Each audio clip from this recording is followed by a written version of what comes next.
This is a film about Canada. I've always asked myself, what does it mean to be Canadian?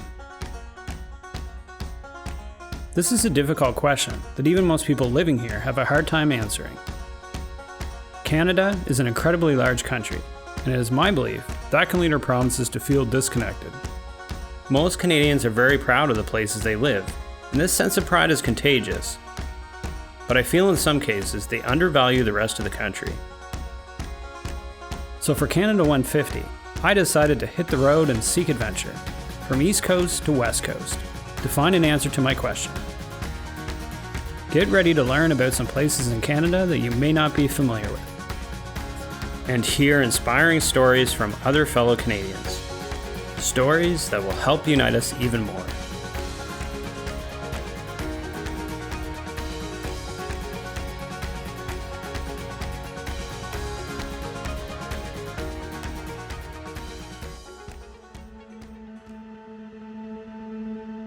I started my journey in Cape Speare, just outside of St. John's.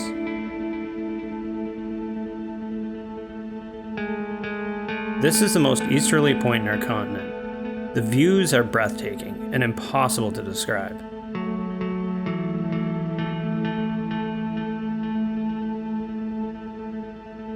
To learn about the culture and traditions, I spoke with Laurie McCarthy. She's really passionate about keeping Newfoundland traditions alive. I really want to expose people to age-old traditions here in Newfoundland, whether that's boil-ups on the beach or berry picking in the woods, and it's really all about passing on our cultural food. It's pretty much wrapped up in nostalgia, right? And those moments that you remember as a child, they're powerful and they create memories that you can't let go, right? So it's awesome to pass that on. Growing up in Newfoundland is really about a lifestyle, right? You know, you don't come here for the weather. No one settled here, right, for a very long time because the life was harsh here. You come to Newfoundland for the people and a lifestyle. And it seems the more that people come here, the more they want to come here. And they want to be a part of, you know, I call it a magic lifestyle. It's a very special place, spectacularly beautiful here. From the beaches to the coastlines, we've got some beautiful areas to go and see. And every time you stand on the edge of a cliff and you look out there, I mean, it's about as magical as a place gets.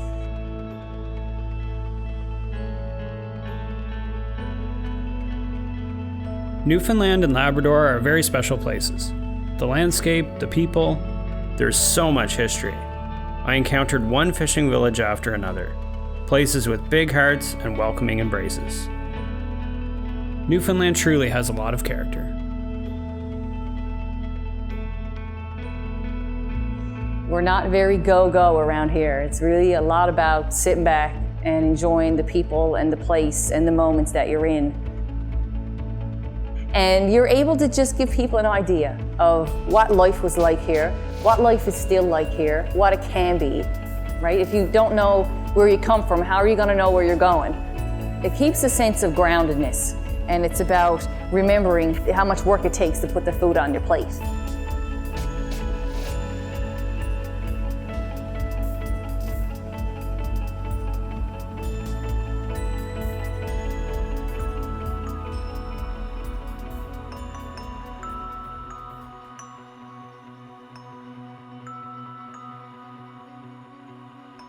Grossmoor National Park is captivating. The most impressive thing about this park is its diversity. So many different types of terrain and features encapsulated in a relatively small geographical area. Within a 2-hour drive, you can go from one end of the park to the other. Grossmoor is home to one of the most unique landscapes in all of Canada. Here I met with 2 girls that are part of a tourist organization called Wild Women Expeditions. You really know that you're on a unique landscape. The tablelands in particular are really fascinating, and when you go there, you're just like, where did this come from? It's this big orange flat rock just there on the landscape, surrounded by mountains of green. And then if you keep going north, you can take a beautiful boat ride into Western Brook Pond, which is 1.3 billion years old. I mean, that's the oldest rock you can find on Earth. the beauty and majesty of the place never gets old. It has that effect still to this day on me, but I love getting to relive it every time I take a new group in there. You just see the awe on their face, right? Because it is so big. The pond is so long and the cliffs are just so sheer that it's a very dramatic experience. It's open, it's just there and big, and you can just appreciate it. I've seen women with tears in their eyes in there because they just have this overpowering feeling of enormity, and it really has the great opportunity to kind of put things into perspective.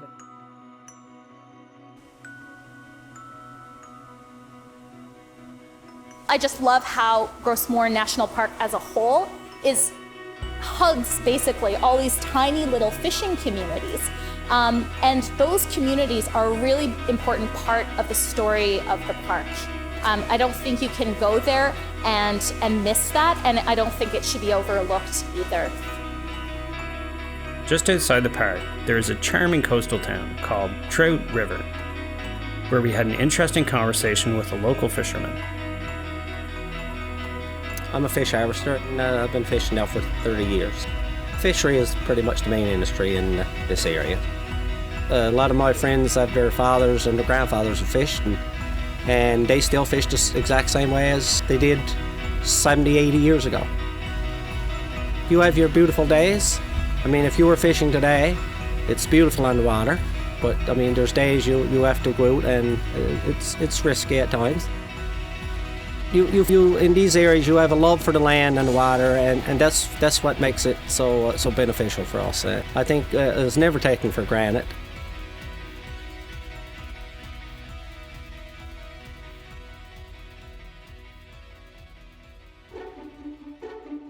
From Newfoundland, we took the ferry to Sydney, Nova Scotia, where we met Mrs. Wanda Robson. I'd like to tell you a story about my sister Viola.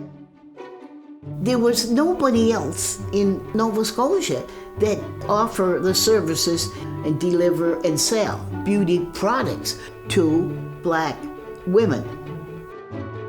So it was November the 8th, 1946. As she nears New Glasgow, she hears a funny noise in the car, so she stops at a garage. He looks at it and he says to her, I can fix it, but I need a part which I don't have, but I have to get from the next town, so you're going to have to stay overnight. She loved to go to movies, but she didn't give herself much time for pleasure, so she goes in the movie, asks the cashier, I'll have one ticket down, please. Cashier looks at her and she says, we're not allowed to sell downstairs tickets to you people. So she said, well, here's the money, here's the difference, I'm going to sit down. The usher came to her and said, if you don't move, I'll have to call the manager. Well, my sister said, I'm not causing a fuss. I've offered the extra money. You have to call the manager because I'm not moving. The manager went to the courthouse to get an order for her arrest, and she was put in jail. It worked out that they found her guilty of trying to defraud the government of not paying the provincial amusement tax that they have on theater tickets, which was a grand total of 1 cent. Mrs. Robson is a true example of determination. In 2007, at the age of 77, she graduated from university. Perhaps it was that grit that led her to fight for greater awareness surrounding the events that led to her sister Viola's arrest in 1946. I can't believe it. In 2009, it just seemed like an avalanche. It was like I was getting phone calls. I was getting people coming to the door, people writing me letters, the government. Then I spoke at the province house, and that was the day they gave her a pardon. Something I had never expected. But then I thought, oh, Viola, you've done it. You've done it. You've done it. In recent years, Viola Desmond's memory has been honored in a few different ways. A ferry in Halifax was named after her, she has been memorialized on one of our Canadian stamps, and in 2018 she will become the first Canadian woman to appear on a Canadian banknote.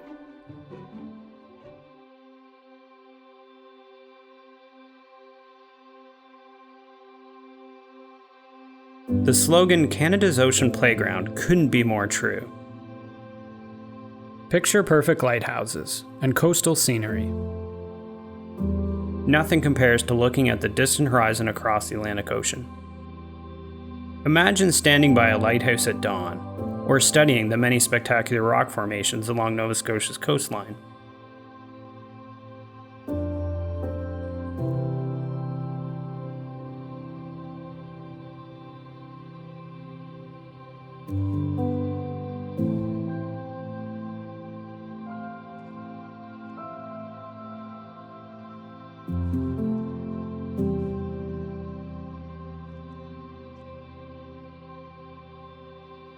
In Antigonish, we had the opportunity to talk with a Syrian refugee family that had been welcomed into Canada not long ago. This is their story.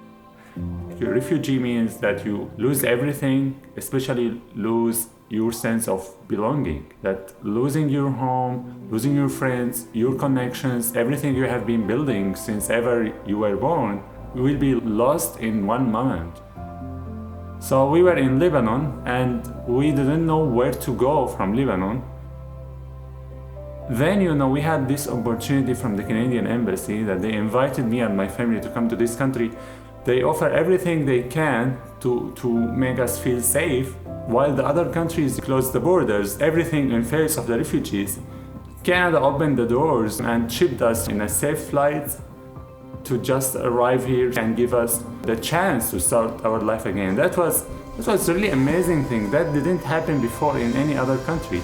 Everything they cared about was because we are human beings and we are seeking safety to arrive, in our new country and to feel that this is really our home again. Then we discussed what we are going to give back for the country who received us.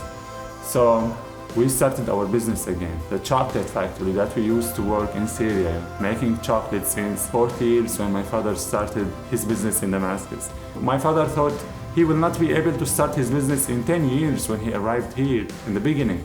Then he realized it's easy by the support of the Canadians. And because you are in Canada, because you are in Nova Scotia, and because you are in Antigonish, that happened very fast because we have people around us. They embraced us and they really care. But I feel that we are the luckiest because we came to Canada. We discussed what to call the company, and it was the message that we are here for. And we said we need to deliver and let everybody knows that our story through our name. And the whole family agreed on the name Peace by Chocolate.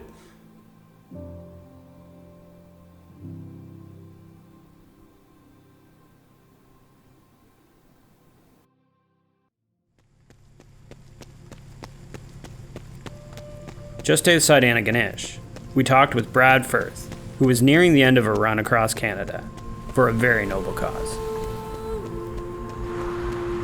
Basically, I'm doing it to raise awareness around violence against women, and also, just to try to raise the conscious level of all Canadians.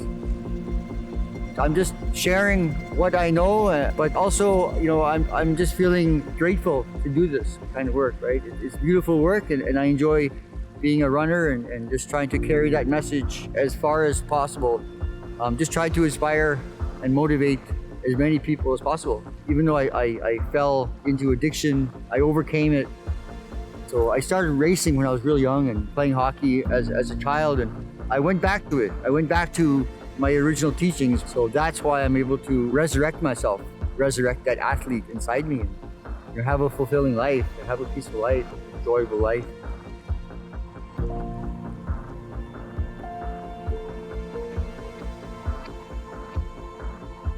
It's been a long 7 months of running.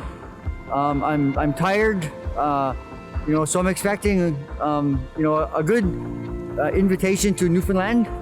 I have 20 days of running left, but at the same time, I want to carry that message deep into Newfoundland, with a lot of focus, a lot of drive, just like any other community. When you want to run across Canada, you have to expect all kinds of conditions, and you have to not to expect a lot, and you can't complain. This is what you want to do, don't complain. On October 24th, Caribou Legs arrived in St. John's, Newfoundland. After many months on the road, he finally achieved his goal of running across Canada.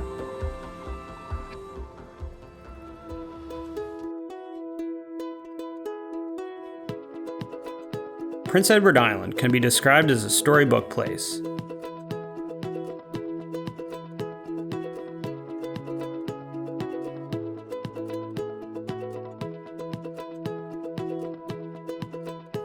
Picturesque towering cliffs, emerald seas to red sandy beaches. Intensive colors everywhere you look, just like a fairy tale.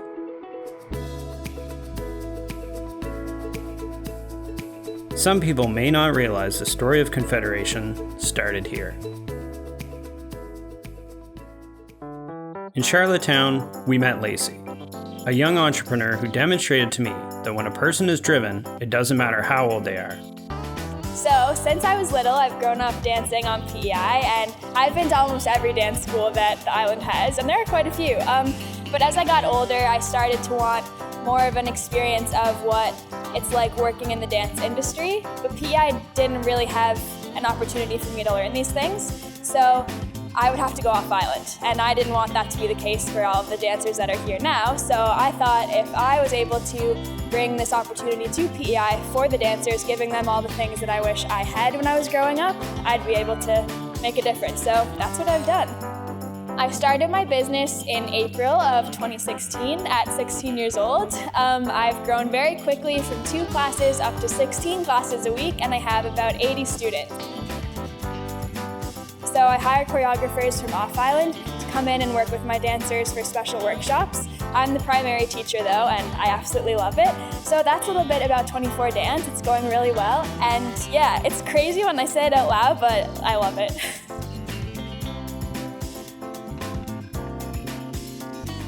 The thing is that I always wanted to leave.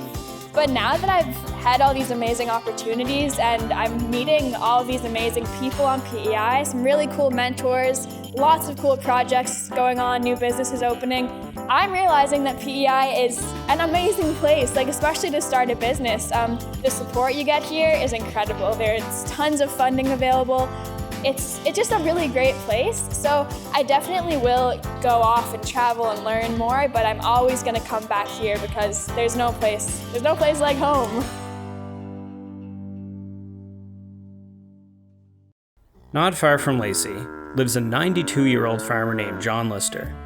John has been farming his entire life and is still passionately caring for the land after all these years. It's a great place to farm. I run cattle, grow grain, make silage. I'm not going to stop until I can't do it anymore. I'm looking at 100 right now. If I didn't farm, I probably wouldn't be around. That's what's wrong with a lot of people. They quit. 65, draw their pension, quit. 70, put them in a box. If you quit, you're done. Because everything slows down if you don't do nothing. I intend to keep going as long as I possibly can. And that may be 4 or 5 more years, maybe more. I don't eat out. I don't eat in restaurants or fast food outfits or ever. No, because I make all my own. You name it, I make it.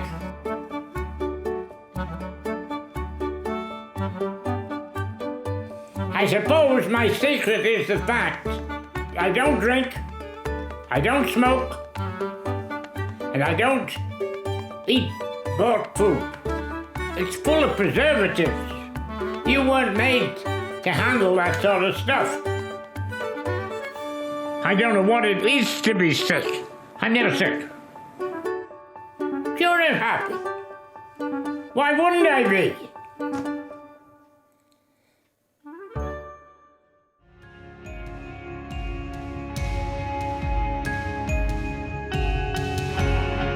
At the end of the day, we cross the Confederation Bridge, headed for Moncton, New Brunswick.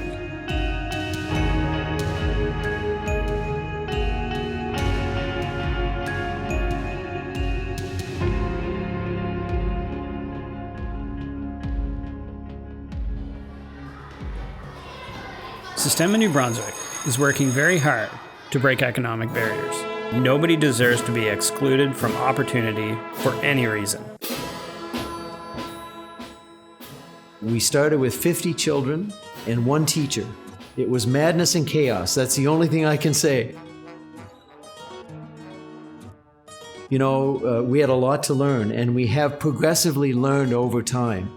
And today it's so exciting. In New Brunswick, we now have the largest Systema-inspired program in all of Canada. We have 8 locations throughout the province. We have Systema centers in the north and the south of the province. We engage Anglophones, Francophones, First Nations children, and newcomers to New Brunswick.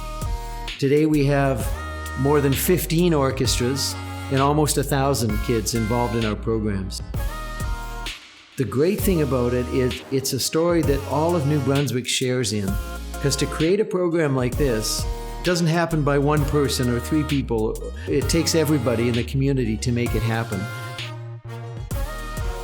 And so as a result, children who would never ever have an opportunity like this attend 3 hours every day, 5 days a week, with a fully professional staff team of teaching artists. There are a lot of people told us kids in North America wouldn't do that. But they do it and they stay. In fact, we have 2 to 3 times more applicants than we have space for. So kids want to be here, and once they arrive, they stay. It's about engaging children who otherwise would be left out, because I don't think there's anything more tragic than that. Kids from economically disadvantaged families have as much capacity to be great as anyone from a middle or upper income home. So why would we expect anything but excellence? And through this experience, children are inspired to achieve their full potential.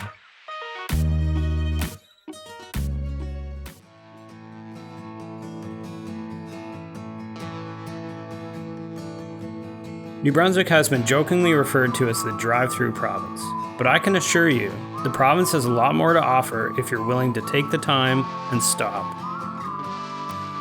It is a wilderness paradise. 84% of the province is covered in trees.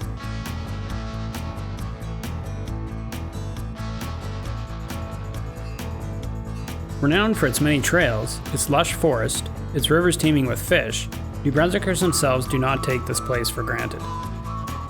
They love being outdoors in all seasons.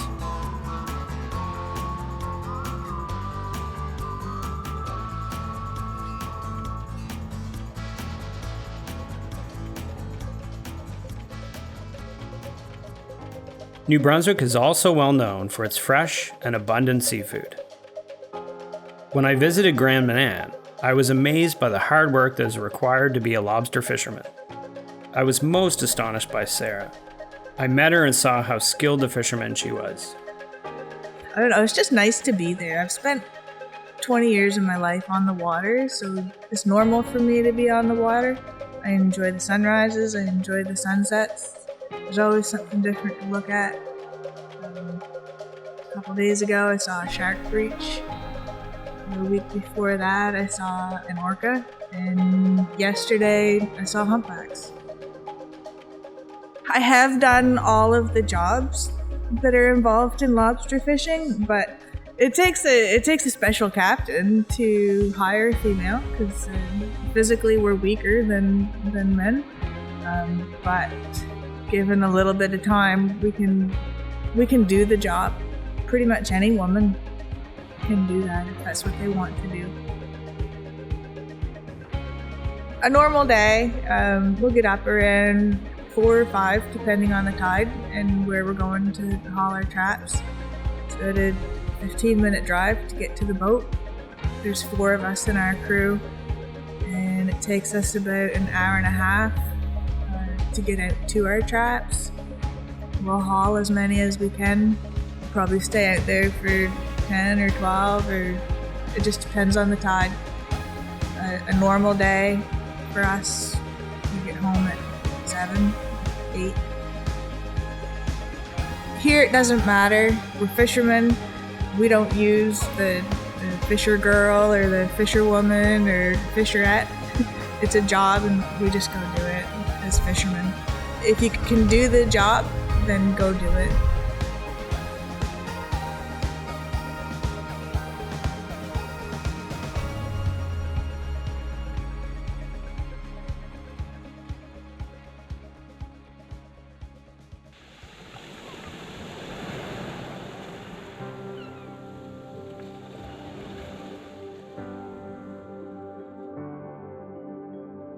The province of Quebec offers the perfect balance of New World and Old World. It is the largest province in Canada. It is also the largest French-speaking territory in the world.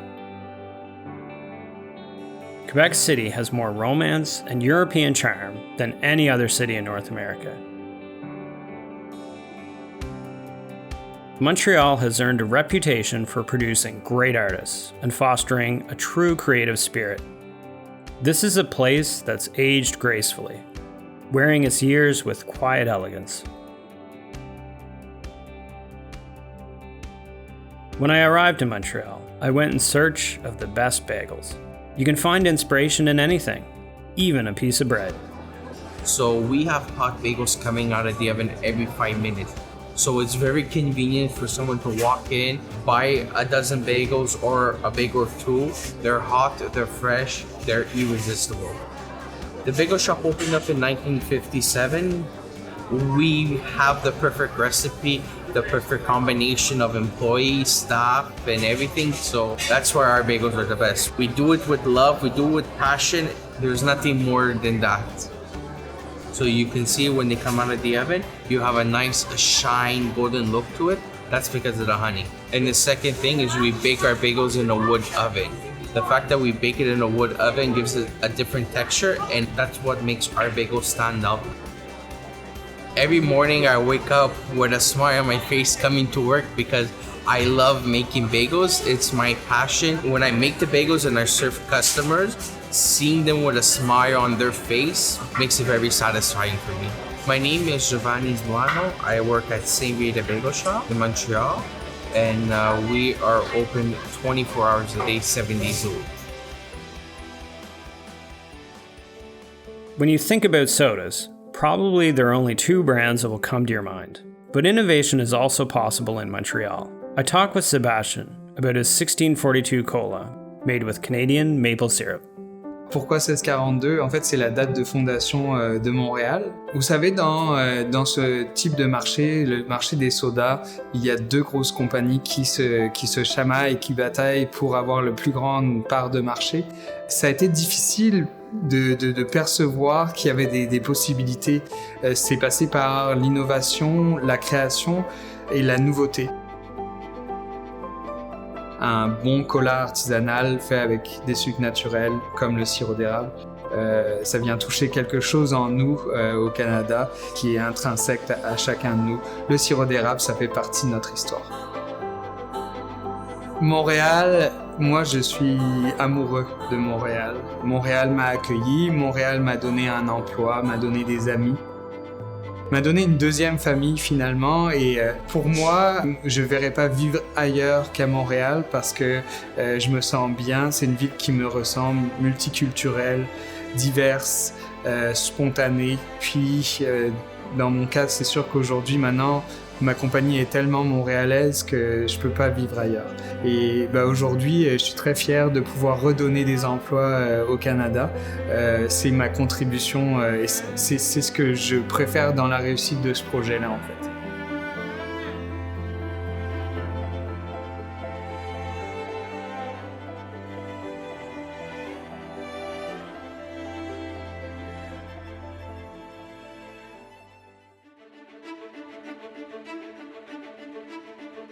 In Ottawa, I met Sahim Benali, who truly embodies the Canadian dream. Not long ago, she immigrated here from Algeria, North Africa, with only $100 in her pocket. I was coming from civil war. I just wanted, a safe place. I have a university degree, but when you come here, you have to start from scratch, and you don't have, to be afraid to just roll your sleeve and take any kind of job. I just wanted to join the workforce. This is what I wanted. I wanted to work and work hard and be independent. And Canada. Actually, it was in winter, so it was the first shock. It was -20. For someone coming from North Africa, where in winter, it's 15 degrees, it was quite a shock.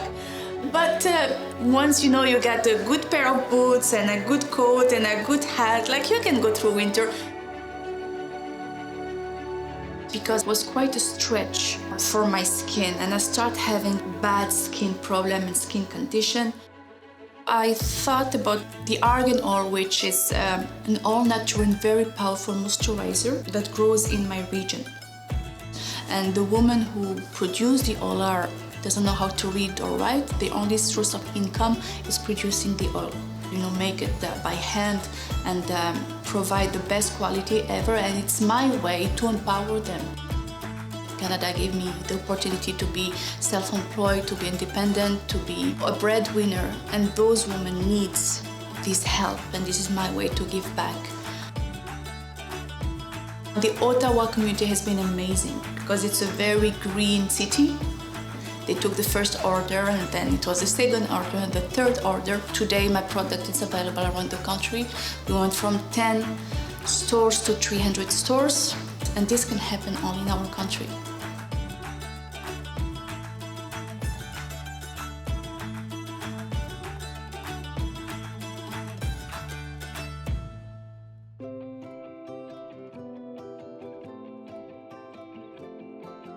%40 of the population of Canada live here in Ontario for a good reason.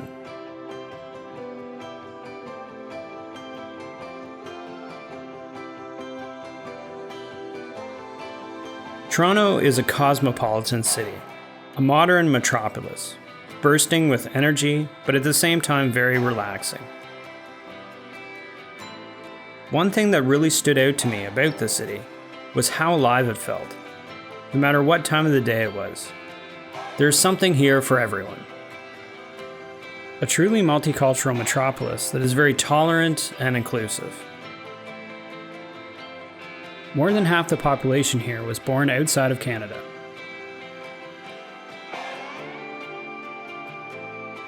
Ed Whitlock symbolizes the true spirit of Ontario. His story taught me the importance of overcoming challenges, that age is just a number. The real accomplishment in life is always being able to remain young at heart. My name is Ed Whitlock. I'm 85 years old. I came to Canada when I was 21. The main thing that struck me when I came to here from England was a tremendous spirit of optimism among all the people I was associated with in the mining industry. In those days, there was no running up there, and so I quit running. And I didn't start running again until I was 40. Nowadays, I train running around a very small cemetery. It's only about a third of a mile for a lap. And I run round and round like that for sometimes when I start off 5 or 10 minutes. Sometimes when I'm up to training like I am now for a marathon, it's over 3 hours. It's peaceful there. You don't have to worry about the drivers and that sort of thing. So my dream about Sunday is that I will get my pacing right and that I will run the proper pace at the start of the race. I hope to be able, if the weather permitting, I hope it'll be less than 4 hours.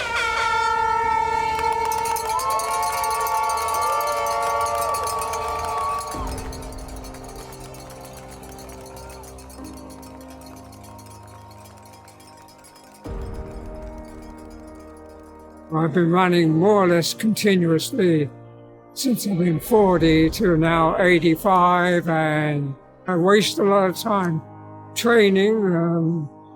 I don't know whether it's really worth it, but it is to me.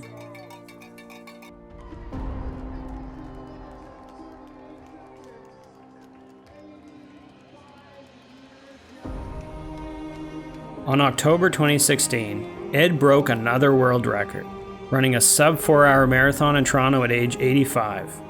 Sadly, this would be his last marathon. Ed passed away on March 2017. His competitive spirit and running achievement will inspire people in the years to come.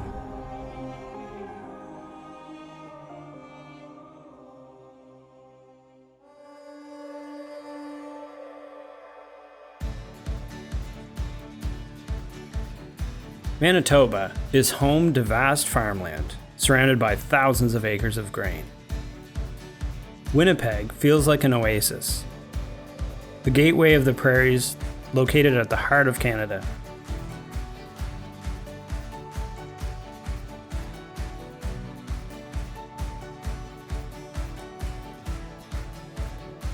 Manitoba was once a key strategic point and trading center.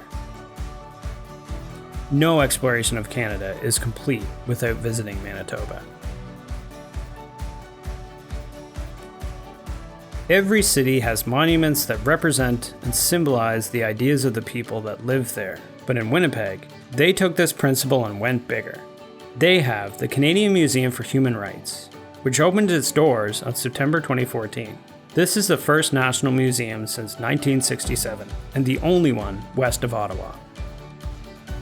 This museum has been a game changer for certainly tourism to Winnipeg, and we see that we've had 63% of our visitors since April have come from outside of Winnipeg, so it's drawing people here, which is sparking all kinds of economic development, and conferences and conventions are coming here that would not otherwise have chosen Winnipeg.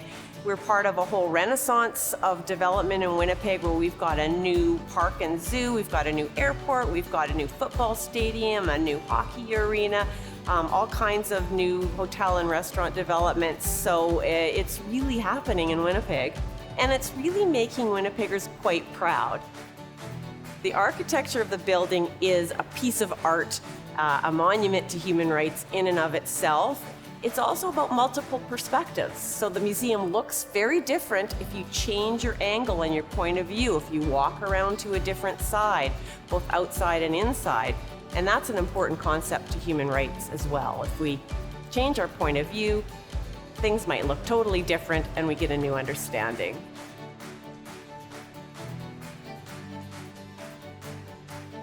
Well, this museum is not based around a collection of things, it's based around an idea.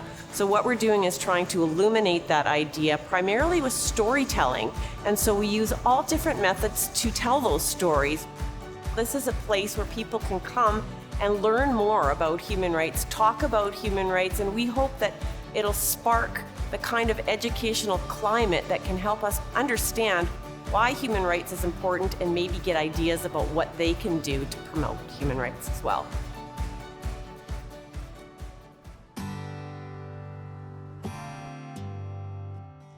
Everybody deserves a second chance in life, and this is exactly what JD and his Sunshine Band are doing. I feel there should be one in every city. Well, we come from a place called the Sunshine House, and the Sunshine House is a drop-in center in downtown Winnipeg that provides street-involved people with recreational activities. We started a band out of a project that we were running there. We wrote a song together, made a video and released the video, and then we decided that we should run an entire project on music. A lot of people that come to the drop-in center aren't necessarily musicians, but they still contribute to the music with their stories and their little tidbits of their own lives. So there are some people that can play instruments. So we have our crew of shiners, we call them, and shiners are the people that play the percussion and give the kind of like je ne sais quoi to our music, you know, the intangible elements. And we take the stories, the slang, and the humor off the streets of Winnipeg, give them a backbeat and a melody, and put them back on the streets with renewed swagger. I feel very comfortable and confident. They're my friends, you know. It's real. We've created an entity. It's nice. We've created a real thing, and it's great to have created something that had the input from so many different places and people. You could overlook certain things on the streets or in the city or in life generally, but you can also focus on trying to unearth some things where you wouldn't expect, and that's something that I think our band has been able to do. it's a great opportunity to try and unearth the voice of the community.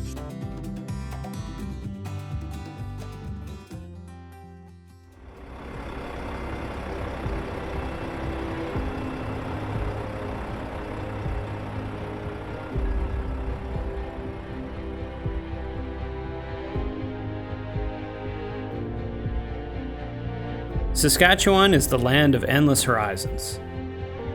It's impossible not to feel free here. I thought Regina was the most unexpected place I visited. Everything was enjoyable. The open landscape, the people, there is nothing missing in this city. You will find amazing parks, impressive buildings, sport complexes, and some very neat history. It is fantastic for a city of its size.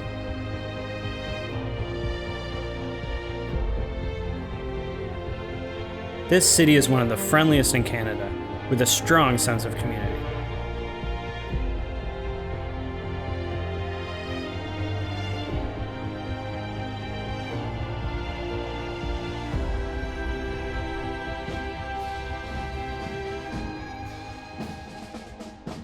If you're accepted to join the Royal Canadian Mounted Police, Regina is where you're going to train. Here we talked to one officer who shared with us her personal experience as an RCMP. I'm born and raised in Bamako, Mali. I left there when I was 12 to come to Saskatoon, Saskatchewan for high school. Before I joined, I went to the University of Saskatchewan. I was going to become a teacher, and I wasn't sure if that was for me, so I decided to change careers, decided to join the RCMP. And essentially that was because I wanted to see if I could have that opportunity to do that. And if I'm tough enough and if I'm strong enough, let's see if I can try it and let's see if I can do it. And so that's really what brought on the career decision, and it worked out, and here I am 13 years later. It's been awesome, it's been great, it's been everything, and it's been much more than I ever anticipated. The reason I joined was to be that person for somebody who's having their worst day. And in general duty, that's really what it is about. You're working with people on their potentially the worst day of their life. I wanted to be that person for them, and I wanted to be in their corner. And so if it came to safety, if it came to protection, that's what I got to do. And that was so rewarding, and not an opportunity everybody gets in their jobs on a daily basis. And it's an amazing opportunity in the RCMP to be able to be there for someone. I've had the benefit of growing up in both cultures. What it's really meant for me is really instilled what it is to be Canadian and represent this country wherever you go. Canada, for me, is about being open. Our country is vast, it's open, but we're also very open people. There's some who would say that if you're in Saskatchewan, there's nothing to see. And it's the complete opposite. If you're in Saskatchewan, you can see forever, you can see for miles. It really is the province, the land of the living skies. And if you leave the city and take a look at our sunsets and the prairies, you understand what it means to live in Saskatchewan, because you can breathe. It's beautiful. Canada is hockey, and there are very few here who would dispute that. Often hockey is falsely perceived as being a male-oriented and aggressive sport, but women also practice it with passion and intensity. We had the opportunity to attend a hockey match of the University of Regina women's team and talked with Sarah Hodges. She is one of the very few women in the country that is full-time coach of a hockey team.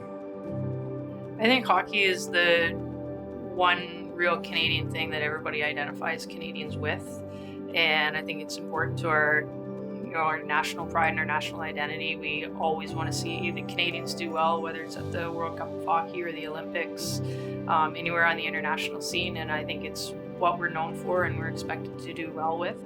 It's just a way of life in Canada. It's been over 30 years since I had my start in hockey, and when I started I wasn't allowed to play. Well, there was no girls hockey at the time. The only option was to play boys, and they didn't let me play when I was 6, so I started playing when I was 7. I think the women's game is more refined and there's more emphasis on skill. The men's, I think there's a lot more crashing and banging, and I think you can be a big player that's got some speed and be successful, whereas women's hockey, you have to be skilled all around to be a good women's hockey player. So I think that's the difference on the ice. Girls hockey is also expensive to play, and it's also the parents sees kind of a carrot at the end of the road. So in boys, they all want to make the NHL. I think with the girls, they all want to play university or play in the national team. So there's a goal for them, which makes, you know, the parents maybe a little bit too intense at times. While I've worked hard, I think it's important to change and grow all the time. So, you know, I started coaching when I was 23, and I'm not the same coach now as I was 18 years ago. I've changed every year, and I've tried to get better, and I think that's important to be successful at anything that you do.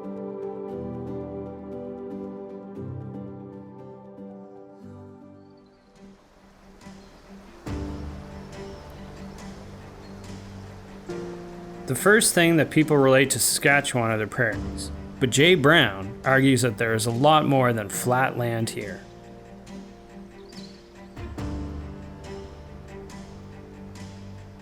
The core of what Saskhiker is to provide people the information that they need to find hiking trails throughout the province.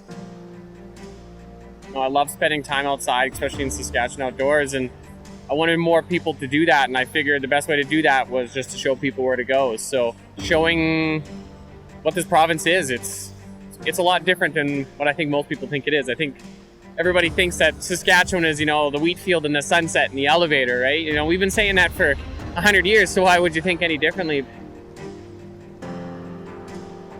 The Trans-Canada Highway, it's a major highway. I think that's most people's experience of Saskatchewan is getting on that highway and putting their crews in. You know, there's a reason that highway was built there, because it's flat and it's easy to build a highway. But if you're willing, you know, to take a left off the highway, you know, go down a dirt road, go somewhere where you're maybe not 100% comfortable, you'll see something that you've never seen before because it only exists here. To access it isn't as easy as just, you know, driving and parking your car. You have to go for it. You have to find it. You have to go and you have to go spend time in nature. And you can see how the people lived here for thousands of years.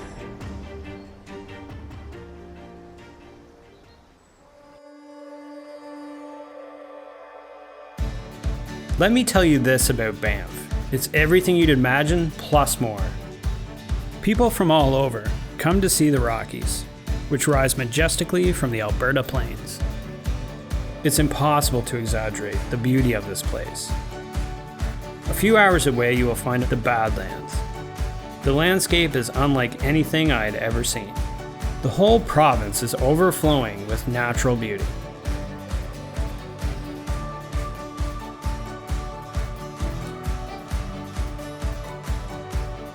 Calgary is a young and modern city with a particular Western feel.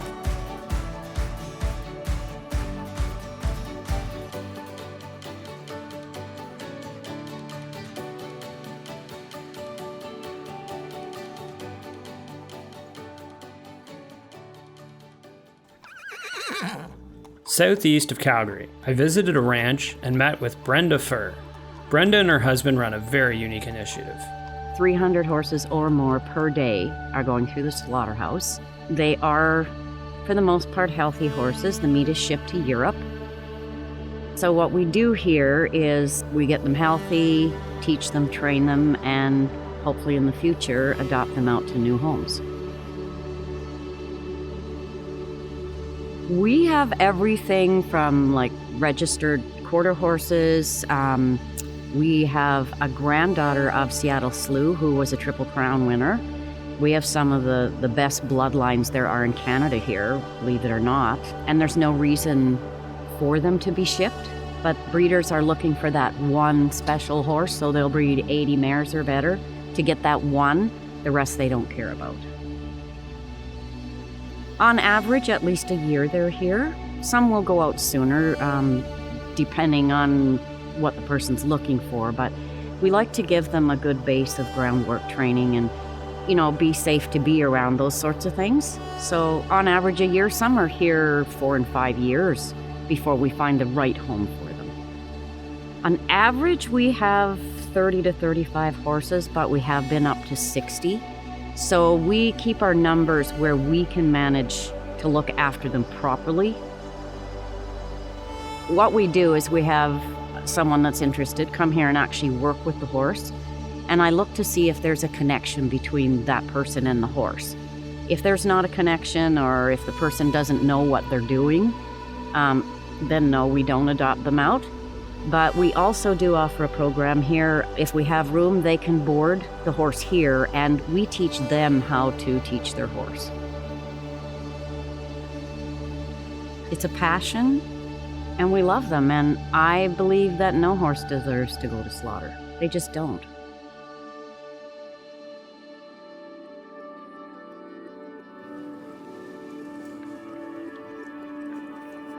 I would say that it was kind of like I was in a chaotic moment in my life and woke up one day, totally had an out-of-body experience, went out to Bragg Creek, totally got lost in the woods. And I would say that that was kind of the first day that I guess I felt nature.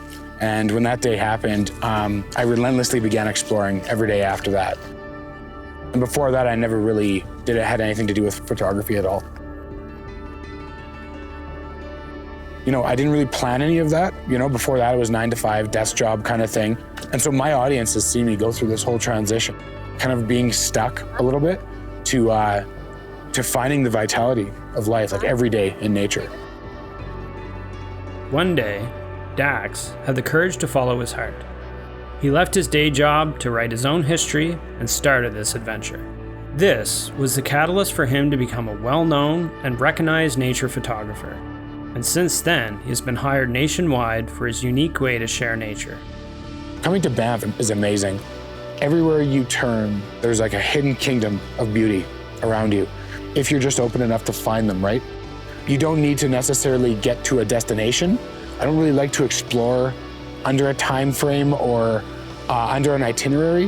What I like to do is like pull over on the side of the road and then just walk.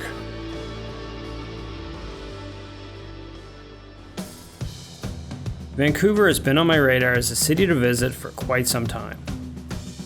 This place is impressive.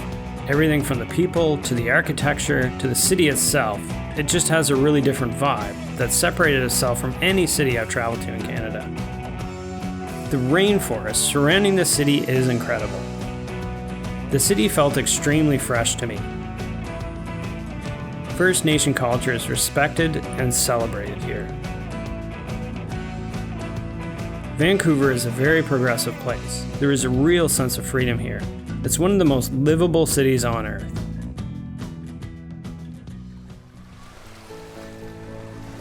Just outside downtown Vancouver, I met Judy Williams, who is passionate about preserving Wreck Beach. Wreck Beach has been a clothing optional beach since the 1920s. It's where you can be naked if you choose. Right now, you can walk from the Acadia section all the way around to the Musqueam Reserve because it's all parkland now, and you can be nude the entire way around if that's what your preference is. And we didn't want to give up 1 inch, and we've fought all these years to keep the beach clothing optional, and we fight for what we believe in, and we fight for having a right to be as we wish to be down here. We're nonviolent, we're protective of this beach, and that's the way we want to keep it. It's about personal freedom. It's about being able to really be at one with nature, to appreciate the beauty of this lovely beach. This is where I came and healed myself, and that's what made me free. Nowhere else can you be 15 minutes from a major metropolis and come here and have the illusion of wilderness. This is where concrete, steel, and glass incarcerated humans can come to feel at one with nature. When you're coming down that trail, you leave that workaday world, the fantasy world up there, because this is the real world here. This is where our hearts are. And as you get closer to the bottom of the steps, everything lifts and you can just float and be free.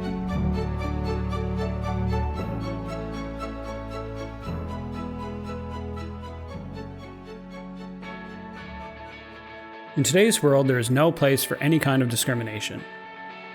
S.D. Holman taught me that whatever obstacles you face, you should always stand up for your own rights. The Queer Arts Festival is a multidisciplinary festival. I joined because there wasn't a place for me in the art world. And so I made that place. I encourage people to do that. If you can't find your places, try to, get involved with something and make it happen. So being the change that I wanted to see, I guess. It's hard to fund a festival called Queer, but we are successful. And you can see that by the new works I think that it's created, and I think that offshoots have come from the festival. We have lots of other groups that have been inspired to do things that I don't see happening in other cities of our size. Our success is because we just don't give up. We just keep pounding against that door and are willing to do what we need to do to bring the art and to make the artists feel like they have a place to create and be themselves. How do we measure success? One of my favorite stories is, and it goes back to being in a community center, is we had a very hard-hitting piece by Mary Taylor in there a few years ago called Homophobia Kills. And she had these huge walls, and they were lined with weapons that were used in homophobic and trans murders. And we had a group of 4 boys come in from a basketball. They just wandered into the gallery, and they sat there sniggering at the words that were projected onto the wall. And our president, Jeff Gibson, who works in the schools, came over and talked to them, and he explained to him what the work was about.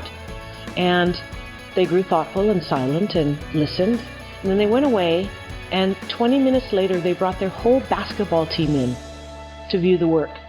And so in 20 minutes span of time, they went from being bullies to allies, right? And that's my measure of success. But the trip didn't end in Vancouver. We took a ferry to Vancouver Island and spent a little time in Victoria before heading west. We arrived in a paradise called Tofino.